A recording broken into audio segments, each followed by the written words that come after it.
નમસ્કાર બાળકો, ધોરણ 10 પ્રકરણ 5 આપણે શીખી રહ્યા હતા. ધોરણ 10 પ્રકરણ 5માં તમે લાસ્ટમાં ડોબ્રેનરની ત્રિપુટીનો નિયમ, કારણ કે તત્વોનું આવર્તનીય વર્ગીકરણ ચેપ્ટર આપણે શરૂ કરી દીધું હતું, જેની અંદર ડોબ્રેનરની ત્રિપુટીનો નિયમ, ન્યુલેન્ડનો અષ્ટકનો નિયમ તમે શીખી ચૂક્યા હતા. અને છેલ્લે મારા ખ્યાલથી તમે મેન્ડેલિફનું આવર્ત કોષ્ટક પણ શીખી ચૂક્યા હતા. તો મિત્રો, આપણે હવે આ વિડીયોની અંદર મેન્ડેલિફના આવર્ત કોષ્ટક બાદ આધુનિક આવર્ત કોષ્ટકની સમજૂતી લેવાની છે. મિત્રો, પ્રશ્ન એવો ઉપસ્થિત થયો કે આધુનિક આવર્ત કોષ્ટક તૈયાર કરવાની જરૂરિયાત શા માટે ઊભી થઈ? મેન્ડેલિફના આવર્ત કોષ્ટકમાં એવી તો શું ખામીઓ હતી કે જેથી કરીને આધુનિક આવર્ત કોષ્ટક તૈયાર કરવાની જરૂરિયાત ઊભી થઈ? તો ખરેખર ઘટના એવી બની કે મેન્ડેલિફનું આવર્ત કોષ્ટક તત્વોના પરમાણ્વીય દળને આધારે હતું. અને તત્વોના પરમાણ્વીય દળ એટલે પ્રોટોન અને ન્યુટ્રોનનો સરવાળો. અને પરમાણ્વીય દળ છે ને, એ એક પછી એક તત્વના એક ચોક્કસ ક્રમમાં આવતા નહોતા. કોઈનું પરમાણ્વીય દળ 3 હોય, કોઈનું પરમાણ્વીય દળ 7 હોય, તો કોઈનું પરમાણ્વીય દળ એ પછી 7.5, એટલે ટૂંકમાં પોઈન્ટમાંય આવતા હતા. અને માનો કે ક્લોરીન કહી તો પરમાણ્વીય દળ 35.5 છે, તો એવા પોઈન્ટમાં આવતા હતા. અને કોઈ નિશ્ચિત ક્રમે એ રિપીટ નહોતા થતા પરમાણ્વીય દળ, અને અનિયમિત અવ્યવસ્થિત હતા. એટલે એવું વિચાર કરવામાં આવ્યો કે આધુનિક આવર્ત કોષ્ટક તૈયાર કરવું હોય તો એની રૂપરેખા શું હોવી જોઈએ.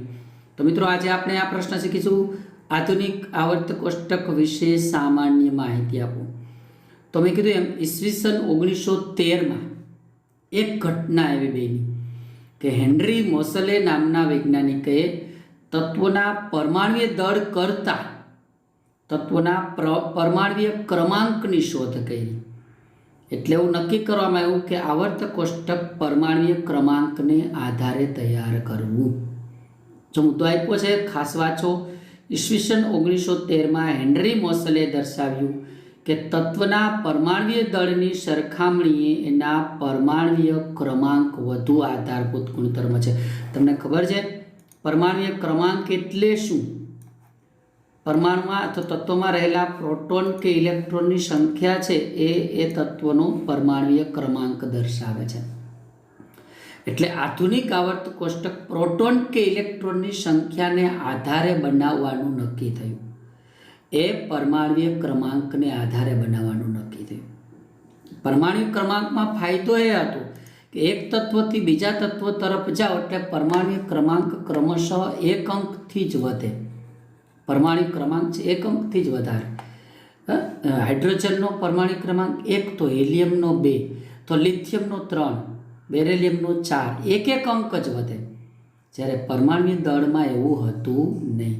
એટલે પરમાણ્વીય ક્રમાંકને આધાર સ્વરૂપે લઈ આવર્ત કોષ્ટકની રચના કરવાનું નક્કી કરવામાં આવ્યું. તો ચાલો હવે એ આવર્ત કોષ્ટકનો બેઝ શું હતો? બરાબર, મતલબ બેઝ એટલે આવર્ત નિયમ. તો એનો આવર્ત નિયમ હતો, જો ઉપર તમને નિયમ આપ્યો છે કે તત્વના ગુણધર્મો એમના પરમાણ્વીય ક્રમાંકના આવર્તનીય વિધેય છે. બરાબર, હજી સમજો વ્યવસ્થિત. તત્વના ગુણધર્મો શેના આવર્તનીય વિધેયો છે? આ વાક્ય બહુ મહત્વનું છે. તત્વના ગુણધર્મો તેના પરમાણ્વીય ક્રમાંકના આવર્તનીય વિધેયો છે. જો આવર્તનીય વિધેયો એટલે પરમાણુ ક્રમાંક પર આધારિત છે. અને આનો મતલબ શું થાય? તત્વના ગુણધર્મો તેના તત્વના પરમાણ્વીય ક્રમાંક પર આધારિત છે, એવું નક્કી કરવામાં આવ્યું.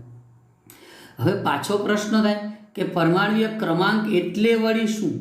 આપણને કોઈ પૂછે કે પરમાણ્વીય ક્રમાંક એટલે શું, તો એમ કહેવાય કે કોઈ પણ તત્વનો પરમાણ્વીય ક્રમાંક એટલે, જો એની એક વ્યાખ્યા આપી દઉં છું બહુ સ્પષ્ટ: તત્વના પરમાણુ કેન્દ્રમાં રહેલા પ્રોટોન અથવા તો કેન્દ્રની ફરતે ગતિ કરતા ઇલેક્ટ્રોનની સંખ્યા. શું થાય? પરમાણુ ક્રમાંક એટલે પરમાણુ કેન્દ્રમાં રહેલા પ્રોટોન અથવા તો કેન્દ્રની ફરતે ગતિ કરતા ઇલેક્ટ્રોનની સંખ્યા. આ બે સંખ્યા હરખી જ હોય. જેટલા પ્રોટોન હોય ને એટલા ઇલેક્ટ્રોન હોય કોઈ પણ તત્વમાં. એટલે તો પરમાણુ વીજભારની દ્રષ્ટિએ તટસ્થ છે, જે તમે જાણો છો. બરાબર. તો હવે આધુનિક આવર્ત કોષ્ટક તૈયાર કરવા માટે તત્વોના પરમાણુ ક્રમાંકના ચડતા ક્રમમાં ગોઠવવાની શરૂઆત થઈ. તત્વોને કેવી રીતે ગોઠવવામાં આવ્યા? તત્વોને તેના પરમાણ્વીય ક્રમાંકના ચડતા ક્રમમાં ગોઠવવાની શરૂઆત થઈ. બહુ સ્પષ્ટ કીધું છે, ચડતા ક્રમમાં, પણ કોના? પરમાણ્વીય ક્રમાંક. એટલે હાઇડ્રોજન, હિલિયમ, લિથિયમ આ બધાને એના પરમાણ્વીય ક્રમાંકના ચડતા ક્રમમાં ગોઠવ્યા, જેથી કરીને તત્વોના ગુણધર્મોની આગાહી વધુ ચોકસાઈપૂર્વક થઈ શકી. એટલે પહેલી વાત છે આધુનિક આવર્ત કોષ્ટકનો આવર્ત નિયમ. બરાબર, તત્વના ગુણધર્મો તેના શેના આધારે આવર્તનીય હોય? પરમાણ્વીય ક્રમાંકને આધારે આવર્તનીય હોય, એ મેં તમને કીધું. બીજું, પરમાણ્વીય ક્રમાંક એટલે કેન્દ્રમાં રહેલા પ્રોટોન અથવા તો કેન્દ્રની ફરતે ગતિ કરતા ઇલેક્ટ્રોનની સંખ્યા. આવર્ત કોષ્ટક સૌપ્રથમ કેવી રીતે બનાવાયું? તત્વોને તેના પરમાણ્વીય ક્રમાંકના ચડતા ક્રમમાં ગોઠવી એના ગુણધર્મોની આગાહી ચોકસાઈપૂર્વક થઈ શકી. આનો ફાયદો શું થયો કે આધુનિક આવર્ત કોષ્ટકમાં મેન્ડેલિફના આવર્ત કોષ્ટકની જે ત્રણેય મર્યાદાઓ હતી એમાં સુધારો થયો. તમને ખબર છે, યાદ છે મેન્ડેલિફના આવર્ત કોષ્ટકની મર્યાદા? હા, બરાબર, એવી હતી કે હાઇડ્રોજનનું સ્થાન બાબતે વિસંગતતા હતી. બીજું, જે તત્વોના જે સમસ્થાનિકો મળતા હતા એ સમસ્થાનિકોની મર્યાદા દૂર થઈ આધુનિક આવર્ત કોષ્ટકમાં. અને ત્રીજું, તમને ખબર છે નિષ્ક્રિય વાયુઓનો સમૂહ હિલિયમ, નિયોન, આર્ગોન. તો ઈસવીસન 1894માં લોર્ડ રેલે અને સર રામસે નિષ્ક્રિય વાયુની જે શોધ કરી હતી, યાદ રાખજો, 1894. આ જો બુકમાં નથી આપ્યું, હું તમને સમજાવવા માટે કહું છું. 1894માં લોર્ડ રેલે અને સર રામસે નિષ્ક્રિય વાયુઓની શોધ કરી હતી, helium, neon, argon, krypton, xenon, radon. હવે પ્રશ્ન એ હતો કે એને ક્યાં રાખવા, એને ક્યાં સમાવવા? તો આધુનિક આવર્ત કોષ્ટકમાં એને સમાવવાની વ્યવસ્થા થઈ ગઈ. હવે ક્યાં સમાવ્યા એ જોજો તમે, આવર્ત કોષ્ટકમાં આવશે તો એ પણ ત્રણેય સમસ્યાઓનું સમાધાન થયું. અને જે પેલું પરમાણ્વીય દળને આધારે જે અનિયમિતતા પ્રવર્તતી હતી, તત્વોને ગોઠવવામાં મુશ્કેલી પડતી હતી ને પરમાણ્વીય દળને આધારે, એ આધુનિક આવર્ત કોષ્ટકમાં તત્વોને પરમાણ્વીય ક્રમાંકના આધારે ગોઠવવાથી એ મુશ્કેલીનું પણ નિવારણ થયું, સોલ્યુશન થયું અને મસ્ત આધુનિક આવર્ત કોષ્ટક બનાવાયું. તો આ મુદ્દાની અંદર તમારે એક તો એનો નિયમ યાદ રાખવાનો છે, આધુનિક આવર્ત કોષ્ટકનો નિયમ. ફરીથી કહી દઉં, તત્વના ગુણધર્મો એના પરમાણ્વીય ક્રમાંકને આધારે આવર્તનીય હોય. બીજું, પરમાણ્વીય ક્રમાંકની વ્યાખ્યા આપી છે, પ્રોટોન કે ઇલેક્ટ્રોનની સંખ્યા. ત્રીજું, આધુનિક આવર્ત કોષ્ટક કયા આધારે બનાવ્યું? તો કે પરમાણ્વીય ક્રમાંકના ચડતા ક્રમના આધારે બનાવ્યું, જેથી તત્વના ગુણધર્મોની આગાહી વધુ ચોકસાઈપૂર્વક થઈ ગઈ. ફાયદો શું થયો? તો કે મેન્ડેલિફના આવર્ત કોષ્ટકની ત્રણેય મર્યાદામાં સુધારો થયો અને 1894માં લોર્ડ રેલે અને સર રામસે નિષ્ક્રિય વાયુની શોધ કરી. તો આ નિષ્ક્રિય વાયુઓને સમાવવા, કેવી રીતે સમાવવા, એ પણ આધુનિક આવર્ત કોષ્ટકમાં ફાયદો થયો. તો હું કેટલાક બીજા મુદ્દાઓ પણ જે તમને સ્માર્ટ બુકમાં આપ્યા છે એની વાત કરી દઉં, પછી આપણે આધુનિક આવર્ત કોષ્ટક જોવા જઈ રહ્યા છીએ. મિત્રો, બહુ સરસ રીતે વ્યવસ્થિત સમજૂતી આપવાનો છું. તો આ મુદ્દાઓ જે સ્માર્ટ બુકમાં આપ્યા છે ખરેખર આવી ગયા છે, ખાલી રિપીટ કરવાના છે. જો આધુનિક આવર્ત કોષ્ટકમાં તત્વોની ગોઠવણી પરમાણ્વીય ક્રમાંકના ચડતા ક્રમના આધારે કરવામાં આવી, આ પહેલી વાત. બીજી વાત, પરમાણ્વીય ક્રમાંક એટલે પ્રોટોનની સંખ્યા કે ઇલેક્ટ્રોનની સંખ્યા, બરાબર, એ ઇલેક્ટ્રોનની સંખ્યા જેટલી જ હોય. ત્રીજી વાત, પરમાણુની સૌથી બહારની કક્ષામાં ઇલેક્ટ્રોન રચના સમાન જોવા મળી. આ એક મેઇન મુદ્દો છે જેની હું તમને આગળ ચર્ચા કરવાનો છું. આધુનિક આવર્ત કોષ્ટકમાં એવી રીતે તત્વો ગોઠવ્યા કે જેથી તત્વોની બહારની કક્ષામાં ઇલેક્ટ્રોન રચના સમાન જોવા મળી. એને આધારે તત્વોને આવર્ત અને ઊભા સ્તંભો, જેને સમૂહ, આવર્ત અને સમૂહમાં વેચ્યા. આવર્ત કોષ્ટકમાં તત્વના ઊભા સ્તંભને સમૂહ કીધા. અને તમને એ પણ ખબર છે, આવર્ત કોષ્ટકમાં તત્વોની જે આડી હરોળ થતી હોય એ આડી હરોળને શું કહેવામાં આવે છે? આવર્તો તરીકે ઓળખવામાં આવે છે. આ આડી હરોળને આવર્ત કહેવાય, ઊભા સ્તંભને સમૂહ કહેવાય. કુલ 7 આવર્ત બનાવ્યા અને 18 સમૂહ બનાવ્યા. આ બધું મેં એમનું એટલે કહી દીધું કે હું આગળ હજુ એનું ડિટેલ રિપીટ કરવાનો છું, બરાબર. એમાં એક મુદ્દો ફરીથી સમજો, તત્વના પરમાણુની સૌથી બહારની કક્ષામાં ઇલેક્ટ્રોન રચના સમાન જોવા મળી, એના આધારે આવર્ત બનાવ્યા. આવર્ત એટલે આડી હરોળ અને સમૂહ એટલે ઊભી હરોળ. કેટલા આવર્ત બનાવ્યા? 7 આવર્ત બનાવ્યા અને 18 સમૂહ બનાવ્યા. એટલે આવર્ત કોષ્ટક કંઈક આવું દેખાતું હતું. હવે જોજો, હવે તમને આવર્ત કોષ્ટક બહુ સ્પષ્ટ અહીંયા દેખાતું હશે, બરાબર. પણ મિત્રો, હું તમને આ આવર્ત કોષ્ટક દ્વારા સમજૂતી આપવાનું નથી. મારે તમને બહુ સરળ સમજૂતી મળે એવું. આ આવર્ત કોષ્ટકમાં જો એક તત્વ લઈ લઉં છું, આ માની લો કે આ ક્રોમિયમ તત્વ છે, તો આ આવર્ત કોષ્ટકમાં તમને એની સંજ્ઞા આપી છે, ઉપર એનો પરમાણ્વીય ક્રમ ઝીણા અક્ષરે આપ્યો છે. બહુ તમને એમાં સમજાઈ ના પડે. નીચે એના તત્વનું નામ પણ આપ્યું છે, બરાબર, ક્રોમિયમ, અને એનું પરમાણ્વીય દળ પણ આપ્યું છે. હવે એમાં તમને કાંઈ દેખાતું નથી. આપણે આટલું બધું નહીં લઈએ. આ આવર્ત કોષ્ટકની અંદર તમને આ સમૂહ આપ્યા છે, પહેલો સમૂહ, બીજો સમૂહ, 3થી શરૂ કરી, બરાબર, અને 12 સુધીનો સમૂહ, 3થી 12 સમૂહ અહીંયા હોય, અને ત્યારબાદ 13થી સમૂહ કરી, બરાબર, અને 18 સુધીના સમૂહ અહીંયા હોય છે. એની માહિતી આપેલી છે, બહુ સરસ વ્યવસ્થિત માહિતી આપેલી છે. પણ એમ છતાંય તમને બહુ હેલું પડે ને એવું આવર્ત કોષ્ટક હું તમને અહીંયા બતાવવા જઈ રહ્યો છું. આપણે એ આવર્ત કોષ્ટક, જેને આપણે આધુનિક આવર્ત કોષ્ટક કહીએ છીએ, આપણે ટોટલી સમજૂતી આવર્ત કોષ્ટકના આધારે શીખીશું. આમાં તત્વની સંજ્ઞાઓ તમને ચોખ્ખી દેખાશે, ક્રમ પણ પરમાણુ ક્રમ ઉપર ચોખ્ખો દેખાશે. તમને સમજવામાં સહેલું પડશે, મજા આવશે અને અનુકૂળતા પણ રહેશે. તો ચાલો આપણે આ આધુનિક આવર્ત કોષ્ટકની કેટલીક સમજૂતી ટૂંકમાં તમને હું કહી દઉં છું, એ લઈશું. મિત્રો, તમને જે આધુનિક આવર્ત કોષ્ટક દેખાઈ રહ્યું છે, એમાં પહેલી વાત આપણે શીખવાના છીએ સમૂહ વિશે. તો આધુનિક આવર્ત કોષ્ટકમાં કુલ 18 સમૂહ છે. તમે જોઈ શકો છો, ઉપર મેં તમને કીધું સમૂહ 1, સમૂહ 2, સમૂહ 3થી 12.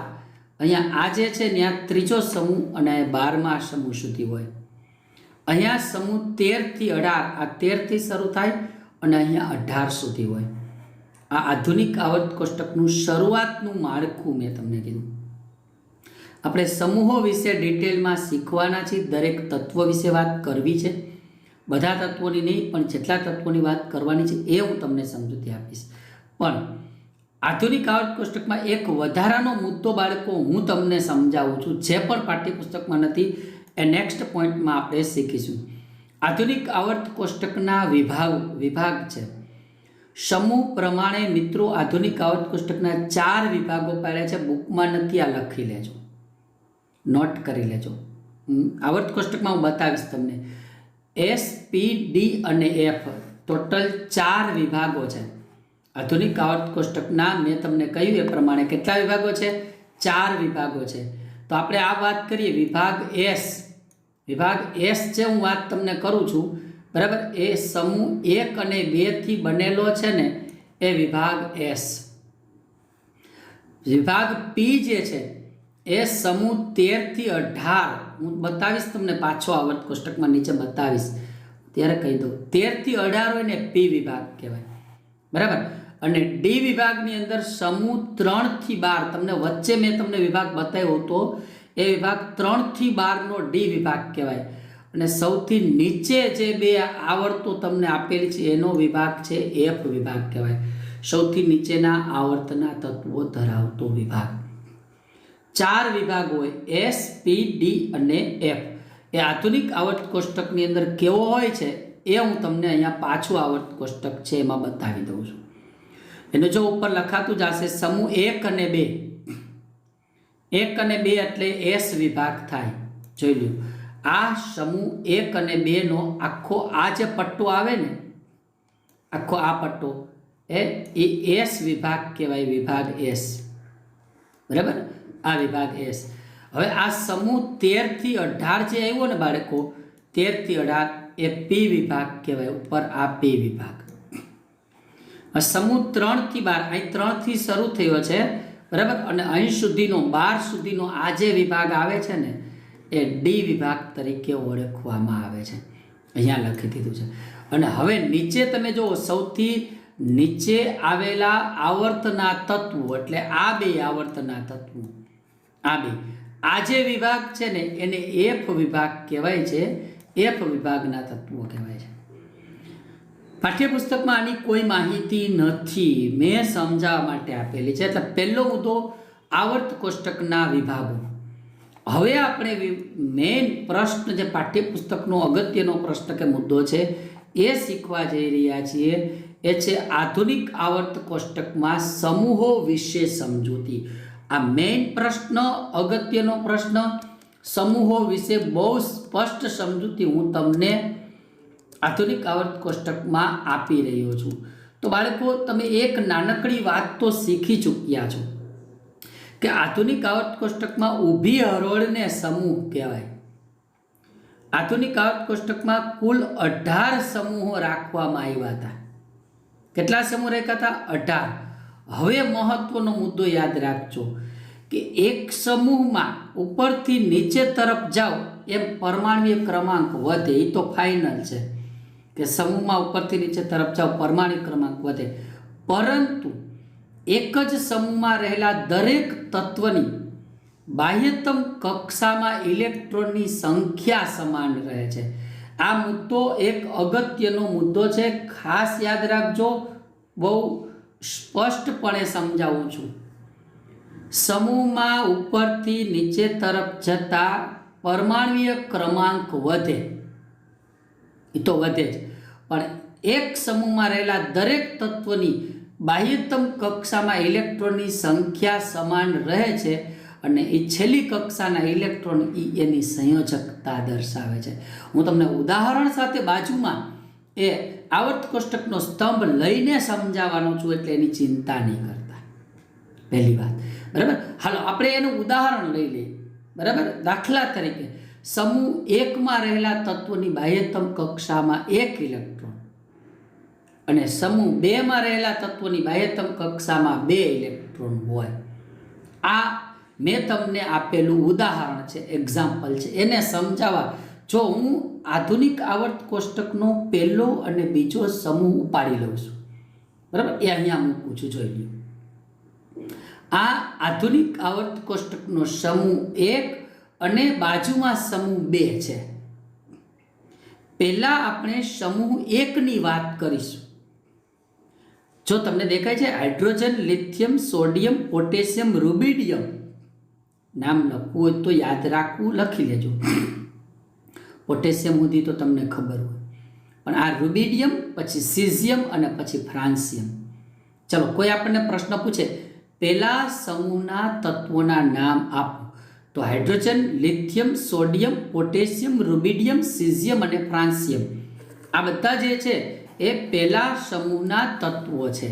આટલા આ બધા જ જે હું તમને કહી રહ્યો છું એ તમે જે જોઈ રહ્યા છો આ પહેલો સમૂહ છે. બહુ સ્પષ્ટ છે, હા? એટલે તમને ખબર પડી ગઈ. હવે મારે તમને મુદ્દો હું સમજાવવાનો છે કે દરેક, એટલે કે એક જ સમૂહમાં રહેલા તત્વની બાહ્યતમ કક્ષામાં ઇલેક્ટ્રોનની સંખ્યા સમાન હોય છે.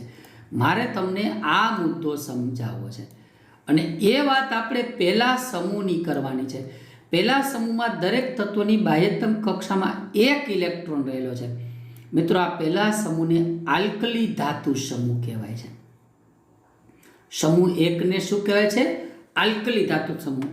હાઇડ્રોજનને બાદ કરતા બધા, lithium, sodium, potassium, rubidium, caesium અને ફ્રાન્સિયમ આલ્કલી ધાતુ સમૂહ છે. હવે મારે એની ઇલેક્ટ્રોન રચના બતાવી છે તમને કે દરેકના તત્વની બાહ્યતમ કક્ષામાં 1 ઇલેક્ટ્રોન હોય, બરાબર. આ ઇલેક્ટ્રોન રચના બતાવી છે અને એની સમજૂતી આપી રહ્યું છું. જો હાઇડ્રોજનની ઇલેક્ટ્રોન રચના 1, હાઇડ્રોજનનો ક્રમ 1 ઇલેક્ટ્રોન રચના. હવે લિથિયમનો ક્રમ 3 છે, એ તમે જાણો છો, એટલે એની ઇલેક્ટ્રોન રચના 2 1. સોડિયમનો ક્રમ 11 છે, એટલે એની ઇલેક્ટ્રોન રચના 2 8 1. પોટેશિયમનો ક્રમ 19 છે, એટલે એની ઇલેક્ટ્રોન રચના 2 8 8 1. 9મા ધોરણમાં ઇલેક્ટ્રોન રચના આવી ગઈ છે. રૂબિડિયમ, હવે આ ખાસ યાદ રાખજો, આવી ઇલેક્ટ્રોન રચના રૂબિડિયમની પૂછી શકે. તમારે જોવાનું એ છે કે અહીંયા ઉપરથી શરૂ કરો એટલે 1 2 3 4 અને 5મો આવર્ત છે, એટલે 5 કક્ષા આવે. જેમ તમે નીચે આવતા જાઓ, જુદા જુદા આવર્તમાં આવતા જાઓ, એમ કક્ષા વધતી જાય. જેટલામું આવર્ત હોય ને એટલામી કક્ષા હોય. જો હાઇડ્રોજનમાં પહેલો આવર્ત છે એક જ કક્ષા એટલે 1 ઇલેક્ટ્રોન. લિથિયમમાં બીજા આવર્તનું તત્વ છે. સમૂહ તો પહેલો જ છે, ઊભી હરોળ પહેલી જ છે, પણ આડી હરોળ બીજી છે એટલે બીજો આવર્ત એટલે 2 1 એની ઇલેક્ટ્રોન રચના 2 કક્ષા. સોડિયમ ત્રીજો આવર્ત 3 કક્ષા 2 8 1. પોટેશિયમ ચોથો આવર્ત ચોથી હરોળમાં એટલે 2 8 8 1. રૂબિડિયમ પાંચમો આવર્ત 2 8 8 18 1 આ એની ઇલેક્ટ્રોન રચના ક્રમ 37. ગણી લ્યો 37 થતા છે. 8 ને 2 10 ને 8 18 18 ને 18 36 ને 1 37. આ ઇલેક્ટ્રોન રચના પણ તમારે યાદ રાખવાની છે. તો અહીં એક નોંધ તમે બધા કરો ખાસ. અહીં મારે જે તમને વસ્તુ સમજાવવાની છે એ સમજો. દરેક તત્વની બાહ્યતમ કક્ષામાં એક એક ઇલેક્ટ્રોન છે. પહેલો સમૂહ છે ને એટલે સમૂહ 1 અને દરેક તત્વની બાહ્યતમ કક્ષામાં એક ઇલેક્ટ્રોન રહેલો છે. જો એટલે એની સંયોજકતા 1. મેં તમને કીધું જે તેની સંયોજકતા દર્શાવે. આ મુદ્દો ખાસ યાદ રાખજો. સમૂહમાં ઉપરથી નીચે તરફ જતા પરમાણુ ક્રમાંક તો વધે જ. હાઇડ્રોજન ને લિથિયમનો 3 ને સોડિયમનો 11, પણ એક જ સમૂહમાં રહેલા દરેક તત્વની બાહ્યતમ કક્ષામાં ઇલેક્ટ્રોનની સંખ્યા સમાન રહે છે. એને એની સંયોજકતા કહેવાય. આપેલા સમૂહની વાત કરી, હવે બીજા સમૂહની વાત કરું છું. સમૂહ 2 બેરેલિયમ ક્રમ 4, ઇલેક્ટ્રોન રચના 2 2. મેગ્નેશિયમ ક્રમ 12, ઇલેક્ટ્રોન રચના 2 8 2. કેલ્શિયમ ક્રમ 20, ઇલેક્ટ્રોન રચના 2 8 8 2. સ્ટ્રોન્શિયમ ક્રમ 38, ઇલેક્ટ્રોન રચના 2 8 8 18 2. પણ બધામાં તમે જોયું છેલ્લી કક્ષામાં 2 ઇલેક્ટ્રોન આવે છે. બધામાં છેલ્લી કક્ષામાં 2 ઇલેક્ટ્રોન એટલે બીજો સમૂહ. બરાબર. એટલે બીજા સમૂહમાં રહેલા તત્વોની સમૂહ 2 માં રહેલા તત્વોની બાહ્યતમ કક્ષામાં 2 ઇલેક્ટ્રોન રહેલા હોય. હવે સમૂહ 3 આવે તો છેલ્લી કક્ષામાં બધામાં 3. બરાબર. એટલે સમૂહ પ્રમાણે બાહ્યતમ કક્ષાના ઇલેક્ટ્રોનની સંખ્યા. પણ સમૂહ 3 ને બદલે આપણે હવે આગળ શીખીશું. અને જોજો દરેક તત્વની બાહ્યતમ કક્ષામાં હવે સમજો 17મા સમૂહની વાત કરું છું. આપણા કોર્સમાં મિત્રો 17મા સમૂહના તત્વો આવશે એટલે બાહ્યતમ કક્ષામાં 7 ઇલેક્ટ્રોન. આ સમૂહને હેલોજન સમૂહ કહેવાય. કેવી રીતે છે હું હમણાં તમને દર્શાવું છું. 18મા સમૂહમાં બાહ્યતમ કક્ષામાં કેટલા ઇલેક્ટ્રોન આવશે? 18મા સમૂહમાં બાહ્યતમ કક્ષામાં 8 ઇલેક્ટ્રોન આવશે. યાદ રાખજો. એની બાહ્યતમ કક્ષા 8 હોય ને એટલે સંપૂર્ણ ભરાયેલી કહેવાય, અષ્ટક રચના કહેવાય. એટલે નિષ્ક્રિય વાયુ સમૂહ કહેવાય. 18મો સમૂહ હું હમણાં આવર્ત કોષ્ટકમાં બતાવું છું અને સમજાવું છું. એમાં કાંઈ આપણે વ્યવસ્થિત સમજીશું. ચાલો હવે આજે મેં આવર્ત કોષ્ટકનો જે તમને હિસ્સો બતાવેલો છે એ હિસ્સો 13મા સમૂહથી યાદ રાખજો. આ 13મા સમૂહથી શરૂ કરી અને 18મા સમૂહ સુધીનો ભાગ બતાવેલો છે. આપણે સમૂહ 17ની વાત કરીએ તો સમૂહ 17 એટલે આ સમૂહ આવશે. આ સમૂહ બરાબર. આ 17મો સમૂહ છે.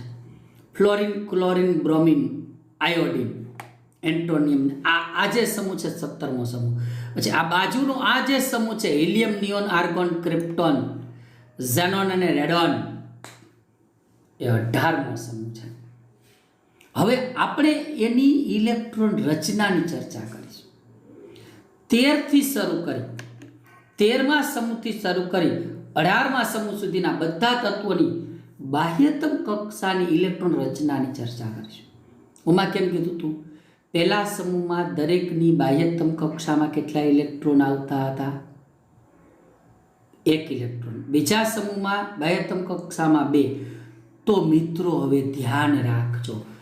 13મા સમૂહના દરેક તત્વની 13મા સમૂહના દરેક તત્વની બાહ્યતમ કક્ષામાં 3 ઇલેક્ટ્રોન આવશે.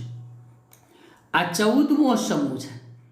14મા સમૂહના દરેક તત્વની બાહ્યતમ કક્ષામાં 4 ઇલેક્ટ્રોન આવશે. આ 15મો સમૂહ, આ 16મો સમૂહ, આ 17મો સમૂહ. 17મા સમૂહના દરેક તત્વની બાહ્યતમ કક્ષામાં 7 ઇલેક્ટ્રોન આવશે. હવે હું તમને એની ઇલેક્ટ્રોન રચના બતાવવા જઈ રહ્યો છું. પહેલા સમૂહના નામ લખી દીધા: 13, 14, 15, 16, 17 અને 18. જોયું તમે? હવે તમે જુઓ દરેક સમૂહ. હાલો આપણે ચર્ચા કરીએ 13મો સમૂહ. આ 13મો સમૂહ. બોરોનની ઇલેક્ટ્રોન રચના 2, 3, એલ્યુમિનિયમની 2, 8, 3, ગેલિયમ અને ગેલિયમ કહેવાય 2, 8, 18, 3. કારણ કે આ 4 કક્ષા હુકામ આવી? ચોથા આવર્તમાં આવેલું છે. આ 3 કક્ષા હુકામ આવી? ત્રીજા આવર્તમાં છે. આ બીજા આવર્તમાં, એટલે 2 કક્ષા. પણ અવલોકન કરો, દરેક તત્વની બાહ્યતમ કક્ષામાં 3 ઇલેક્ટ્રોન છે. તો તમને પૂછવામાં આવે કે 13મા સમૂહની બાહ્યતમ કક્ષામાં કેટલા ઇલેક્ટ્રોન? 3, એટલે એની સંયોજકતા 3. હવે 14મા સમૂહની ઇલેક્ટ્રોન રચના લખતા જઈશું આપણે. બધાની બાહ્યતમ કક્ષામાં 4 ઇલેક્ટ્રોન આવશે. જુઓ મેં લખી દીધી છે બધાની ઇલેક્ટ્રોન રચના 14મા સમૂહની છે. કાર્બનની 2, 4, સિલિકોન છે મિત્રો, આ સિલિકોન 2, 8, 4, જર્મેનિયમ છે 2, 8, 18, 4. બધાના નામ પણ યાદ રાખજો. હું લખું છું એટલે નામ યાદ રાખજો. 2, 8, 18, 4. હવે નીચેના નહીં લખ્યો, એ આપણા કોર્સમાં નથી. તમારા કોર્સમાં નીચેના તત્વોની ઇલેક્ટ્રોન રચના તમારે લખવાની નથી, કાંઈ કોર્સમાં આવતી નથી, એટલે એ આપણે ખેંચાશું નહીં. ચલો હવે આપણે ફટાફટ આગળ વધીએ. 15મા સમૂહમાં નાઇટ્રોજન 2, 5, ફોસ્ફરસ 2, 8, 5, આર્સેનિક 2, 8, 18, 5. બધું લખેલું જ છે, બરાબર.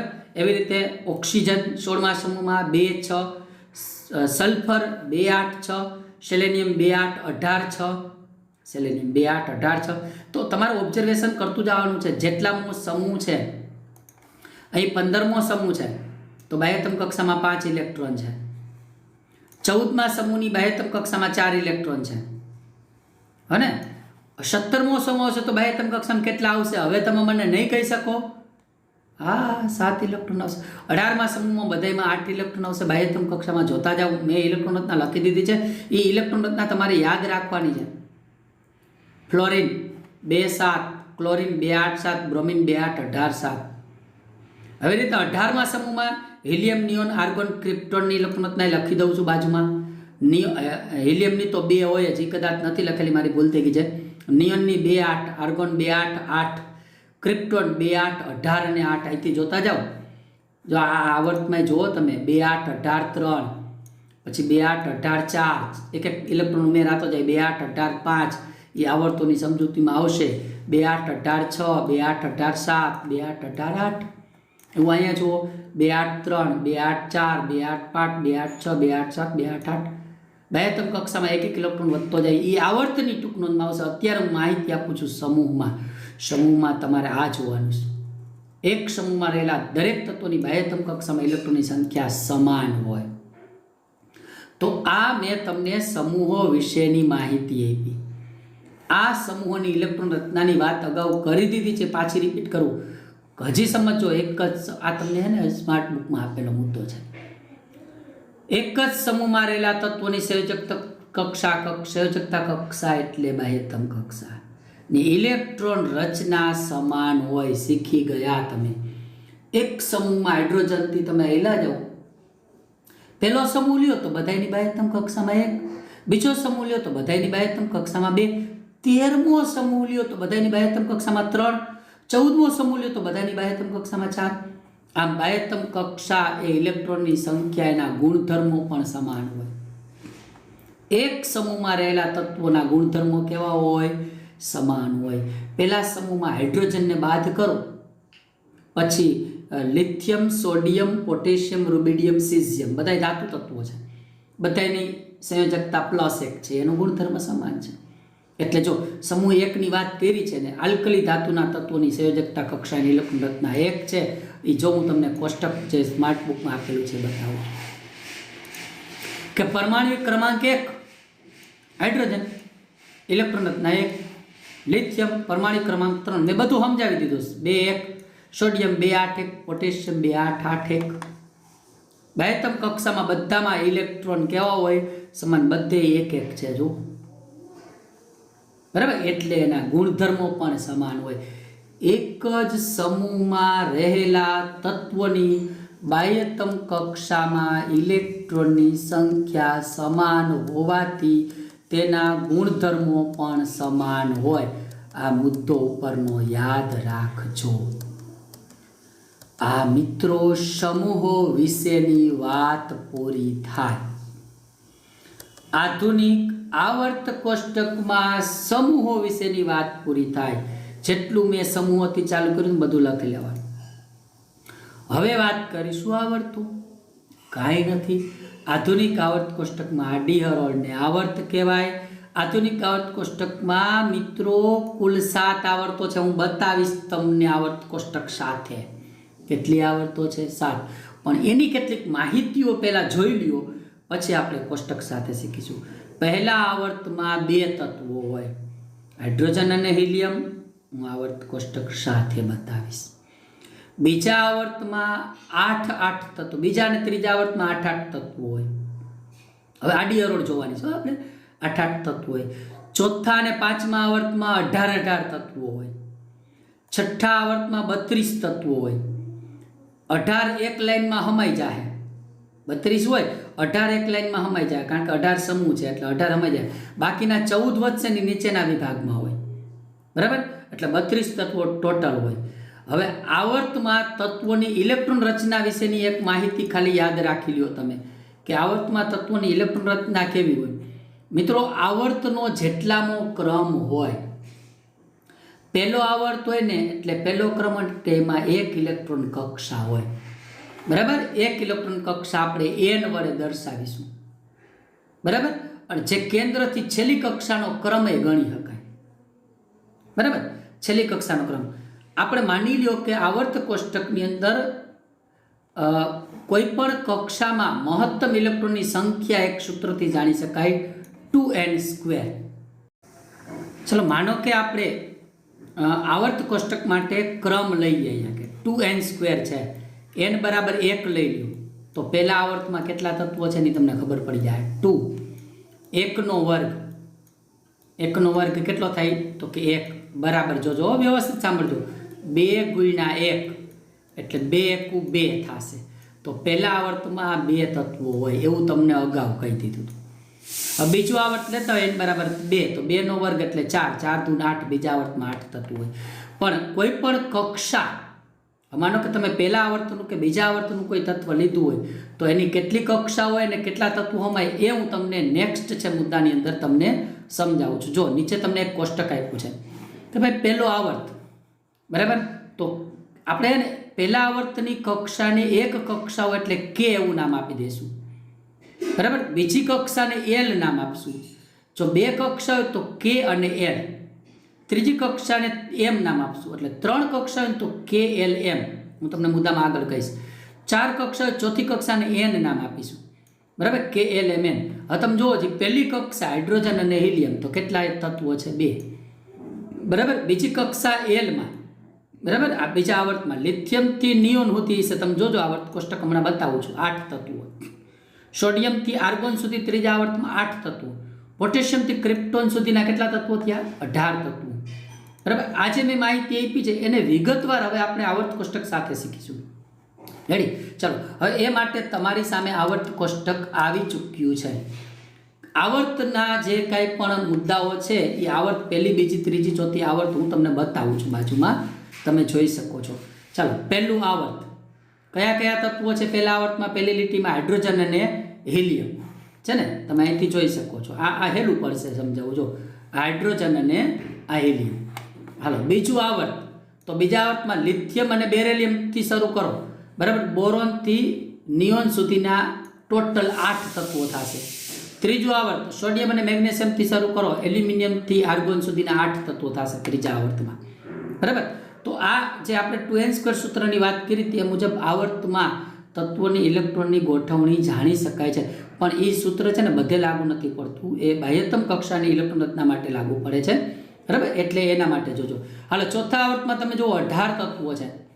પાંચમા આવર્તમાં 18 તત્વો છે. છઠ્ઠા આવર્તમાં હવે અહીંયા ઓબ્ઝર્વેશન કરજો બાળકો.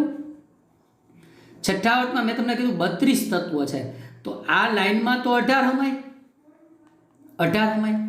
તો બાકીના તત્વો અહીંયા નીચે આપ્યા છે, અહીંયા ક્રમ તોડ્યો છે, 57 થી 71 નો ક્રમ તોડ્યો છે, અહીંયા આપ્યા છે નીચે. શું કામ આવ્યા છે એ તમારા 11-12 સાયન્સમાં છે, લેન્થેનોઇડ શ્રેણી છે. સાતમા આવર્તમાં એવું કર્યું છે, બરાબર? આ 18 તત્વો તો અહીંયા છે, 18 તત્વો, પણ અહીંયા 89 થી 103 નો ક્રમ તોડ્યો છે, એટલે એ અહીંયા આવી જશે.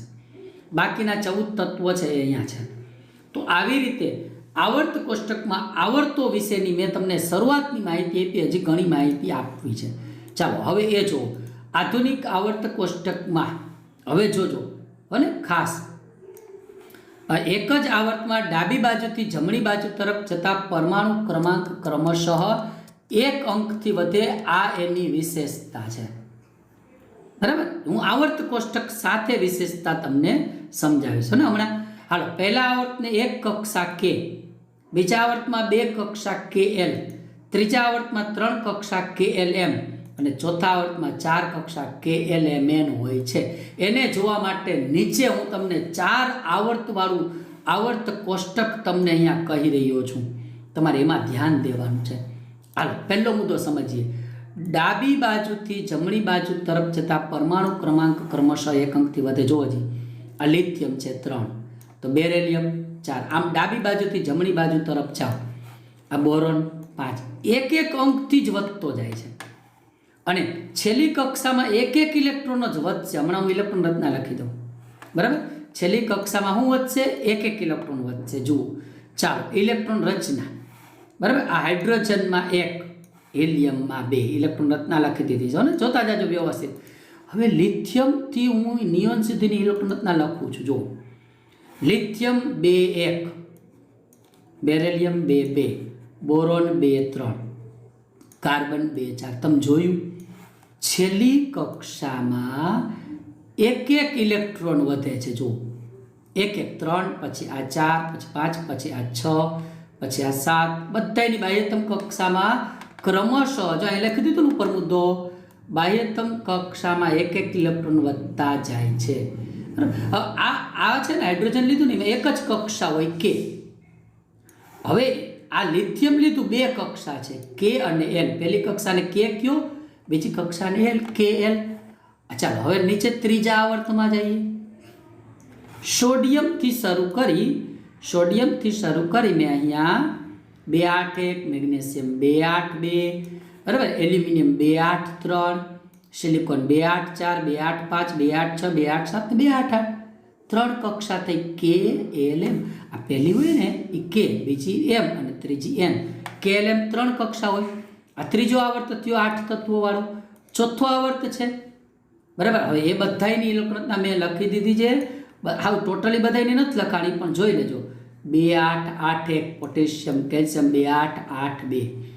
હવે બાળકો જુઓ, આ સ્કેન્ડિયમથી, આને કહેવાય સ્કેન્ડિયમ, સ્કેન્ડિયમથી ઝીંક સુધીના તત્વો એ ડી બ્લોકના તત્વો છે, ડી વિભાગના તત્વો છે. મેં વિભાગમાં કીધું હતું, બરાબર? એના નામ તમારે યાદ રાખવા હોય તો હું બોલતો જાઉં, નહીં લખતા જાજો.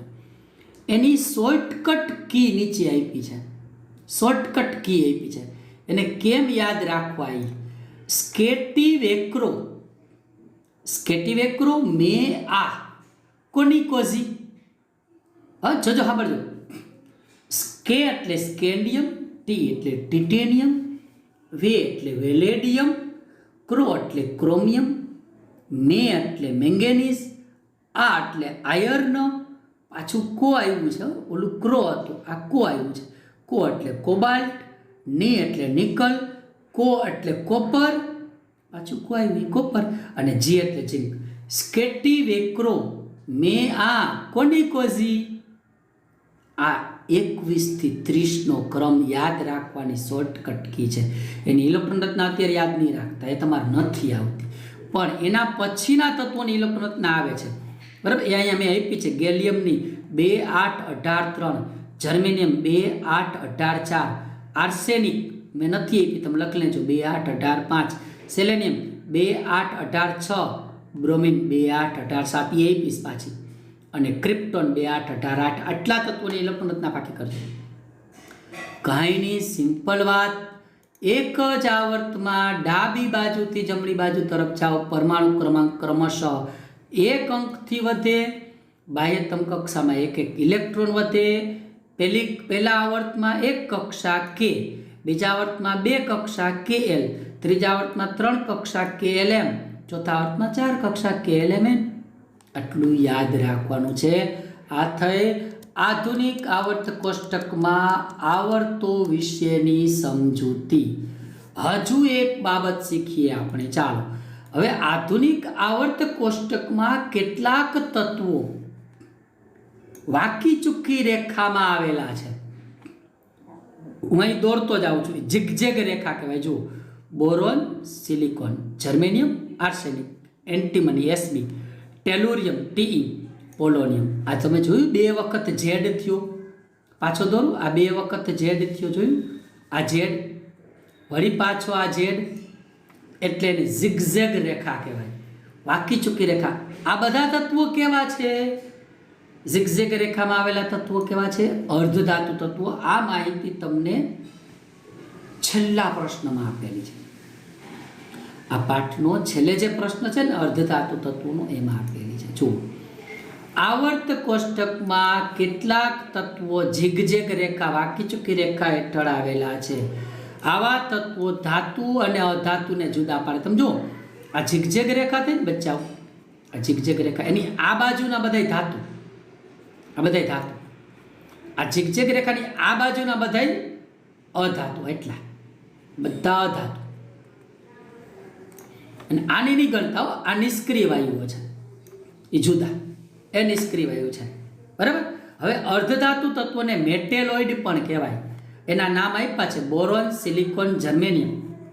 પેલું બોરોન, બરાબર, પછી બીજું જો આ જોતા જાજો, બરાબર, આ બોરોન, આ સિલિકોન, આ જર્મેનિયમ Ge, આ આર્સેનિક, આ એન્ટીમની Sb, આ ટેલુરિયમ Te, આ પોલોનિયમ Pu.